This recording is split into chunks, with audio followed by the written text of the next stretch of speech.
Príjemný prehru, teší ma, že ľudia začali pamätať si moju tvár. Pozdravujem scénu, chcem, aby vedeli, že som pripravený za nimi stať. To, že mám vieru, znamená, že som sa pozrel do zrkadla miliónkrát. Hľadal som návody, jak závodiť, no viem, že som tu ostal brácho sám. Boh je so mnou a bude pri mne stať.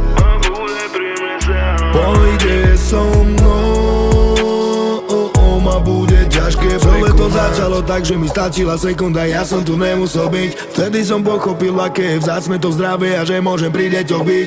Ona ma zbadala, začala plakať a hovorí, že tak to muselo byť. Vtedy, keď